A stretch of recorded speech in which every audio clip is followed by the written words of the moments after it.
Hi, my name is Dizon. I am a professor of medicine and professor of surgery here at Brown University in Providence, Rhode Island. It's really great to be here to discuss this topic, and I want to thank the organizers for this, especially my colleague, Larissa Nakaludoff.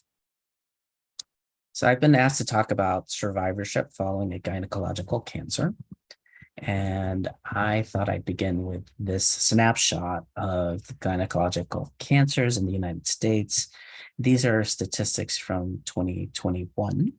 And what you are seeing is that uterine cancers are by far the most common in the United States. But if you look at the left here, ovarian cancer is still the most fatal of the gynecological cancers, with 14,000 out of 21,000 dying of the disease in 2022. Cervix, vulva, and vagina primaries are actually quite rare, but together they affect over 20,000 women in the United States each year. Ovarian cancer does remain the most deadly of the gynecological malignancies, affecting, again, over 20,000 women, with over 14,000 women dying of that disease. The mortality is really due to how difficult it is to pick up ovarian cancer as an early diagnosis. The ovaries are very low in the pelvis. The symptoms are actually quite nonspecific, and it is not uncommon for people to be worked up for inflammatory bowel disease or some other primary gastrointestinal condition before a CAT scan or blood work is done to look at or to look for ovarian cancer. And unfortunately, given that most women are diagnosed when the disease leaves the ovary, either as regional disease affecting the pelvic area, whereas distant disease affecting the upper abdomen, liver, and lung, the mortality increases and survival rates decrease as disease becomes more metastatic or advanced.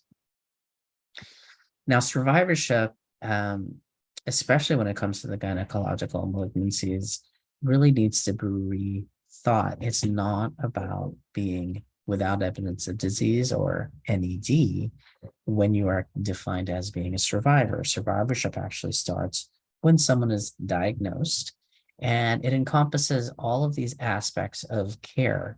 It encompasses care when you're undergoing treatment, as well as when you have no evidence of disease, as well as when it recurs or relapses or spreads. And it goes on until someone dies of their disease. This is not only my definition, this is the definition of the National Comprehensive Cancer Survivorship Program within the NIH. And it also encompasses your loved ones. Your caregivers are also survivors because they are as impacted by cancer as one who is undergoing that treatment. Given that context, these are the overall components of the survivorship care. It does include detection for recurrence, as well as surveillance for either a distant disease or a new primary diagnosis. It entails the intervention for both the late and the long-term side effects of therapy and of cancer. It includes prevention, things we can do to either disrupt late effects or diagnose new cancers earlier. And then it really is about coordination of care so that all of a patient's needs are met, not only specific to their cancers. The Society for Gynecologic Oncology also recommends that care plans be utilized, but more importantly, that these care plans be individualized, not only to your diagnosis, but also towards your risk of relapse, which can vary between, say, vulvar cancer as compared to, say, ovarian cancer. These are the follow-up recommended intervals in general, but in the early years, encompassing up to year 2, more frequent exams have been spread out as time goes by, because we know that when gynecologic cancers recur, the biggest time of risk is in that first 2 to 3 years following the end of treatment for that diagnosis. We don't generally do pap tests or cytology in the follow-up for gynecological cancers. The one caveat being for cervical cancer, it is still performed. CA-125s are optional. Even in ovarian cancer, CA-125 monitoring is not associated with survival differences. In fact, the use of CA-125 to guide therapy was tested in a randomized trial, and people who were followed closely with CA-125s and started treatment based on an elevation of CA-125 did not survive longer than the people who were treated when disease recurred and was symptomatic. For ovary, uterine, cervix cancer, we do not recommend routine surveillance. At our meeting called the American Society of Clinical Oncology in 2021, there was a study out of Italy specific to uterine cancers that showed more intensive follow-up with regularly scheduled imaging did not improve survival over physical exam and talking to your doctors over time. When recurrences are suspected, it is when we would do imaging. I prefer to use CT scans. There are some scenarios where PET-CT scans are more helpful, particularly in the evaluation for recurrent or metastatic cervical cancer.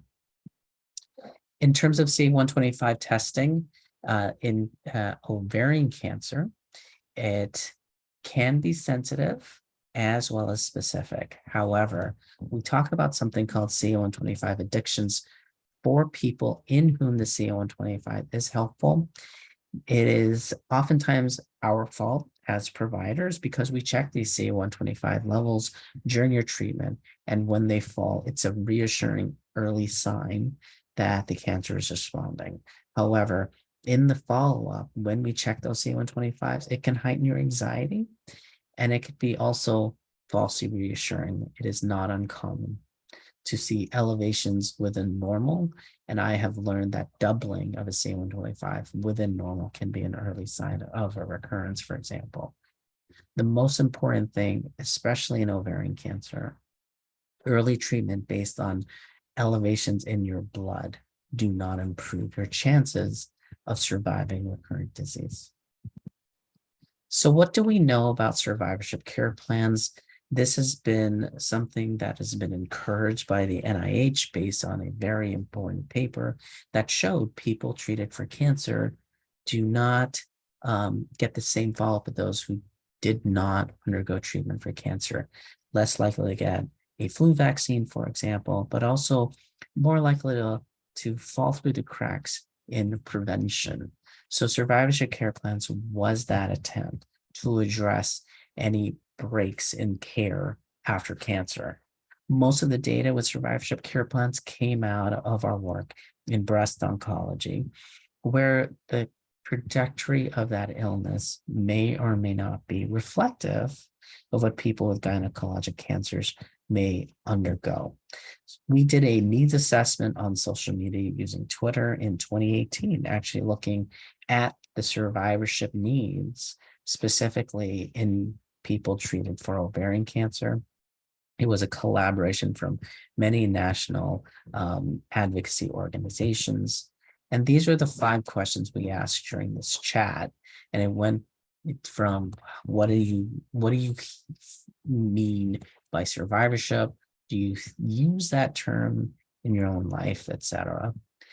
And during that 1 hour social media chat on Twitter, we had 377 unique tweets and 43 participants with an additional 60 tweets in the following 24 hours. This was really the words that were used most commonly in that tweet chat. So you had cancer in the center, and survivor, ovarian, which was really our topic, but thanks, as well as chat. In the smaller circles, you had time, you had living, you had support, quality of life, emotional, used as well. And then this graph shows you the frequency of words that were used and the associated sentiment, whether that user expressed something more positive or more negative as associated with that. And the upshot is that much of the sentiment used in this tweet chat around survivorship was positive. But what did we learn? We learned that for people treated for ovarian cancer, there's a lack of support during transitions, say from having no disease to having a recurrence or having a recurrence to disease progression, and that both physical and emotional needs were not being met adequately, but that people with ovarian cancer were able to navigate this whole time without help. But survivors wanted us to be more involved, more active. They wanted resources. They wanted their care plans to be precise for women who face a higher risk of recurrence. And those care plans should be more relevant, even as someone goes through their survivorship journey. So in terms of being in survival, one of the things I'm sure you've heard about is this whole notion of finding a new normal. What does that mean to me? It means addressing certain baskets, fear of recurrence, addressing intimacy as well as sexuality. It's discussing healthy lifestyles, because even someone who has recurred may be interested in healthy lifestyles, and that is not an oppositional concept. It also means addressing opportunity losses and risks to someone's financial health. So in terms of fear of recurrence, we know that there are risk factors: being younger when you were diagnosed with your cancer, having kids, having a limited support structure, and then being diagnosed in an advanced stage. But we also know that caregivers are as impacted by fear of recurrence in their partner. And in some studies suggest it's even more serious in caregivers, because at the end of the day, they cannot do anything to prevent it, the recurrence. But it's important for us to recognize, because there are data suggesting that help can actually alleviate that. So this is Conquer Fear. It was published now 5 years ago, but included over 200 cancer survivors who scored high for having fear of cancer recurrence. The intervention was counseling versus relaxation. And what they showed was, compared to just relaxation exercises, providing that counseling achieved lowering of the fear of recurrence scores that persisted out to 6 months. This is something that shows that identifying fear of cancer recurrence can lead to improvements in the experience. We just need to provide the resources that will allow us to do that. Moving forward about intimacy and sexuality, remember, for most people, it is not a one-to-one association between intimacy and intercourse, and that sexual health actually encompasses multiple domains, from intimacy and sensuality, body image, arousal, desire, climax, as well as satisfaction, both emotional as well as physical. For women, I use this model from Rosemary Basson to help sort of explain female sexual health. It begins with the awakening, sexual awakening through the wand of intimacy, that leads to the recognition that when certain parts of the body are stimulated, that one experiences arousal. And it is this arousal that helps elevate desire. And when desire is satisfied, the circle propagates. Cancer and cancer treatment can actually break all of these arrows, and it can be very confusing as to what happened to one's sexuality. But even more important, I like to bring out this model because it can be liberating. How? The satisfaction that comes from heightened desire doesn't go through any specific sexual activity. In fact, a woman can be satisfied through non-sexual acts. when someone does their dishes for them, when their partner brings them flowers or cooks a meal. That can do as much to foster intimacy and heighten desire as anything sexually specific. So it's also important to do this because we can approach treatment. And the way I usually try to do this is by breaking up vaginal health with sexual health. In vaginal health, we want to address the genital urinary symptoms of menopause, the dryness, the chafing that can happen in the vagina, as well as the vulva. Moisturizers are really an important aspect of that care. Moisturizers should be applied 5 times a week and can be utilized again 1 hour before intercourse for sexual penetrative activities. There was some data about vaginal laser therapy. I tend not to recommend it because it can lead to burning and scarring in people treated for cancer. And then there's also hormonal therapies that can be used both intravaginally as well as orally for women treated for a gynecologic cancer. There's actually no contraindication.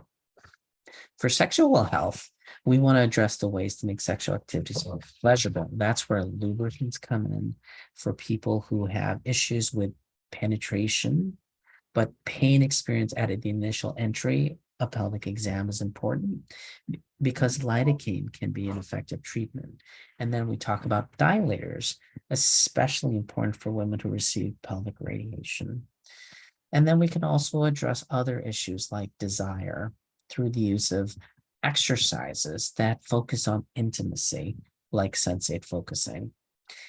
Also important to understand that there are multiple drugs that are available, although none of these drugs, including this drug flibanserin I note here, have any data that it's effective after a cancer diagnosis.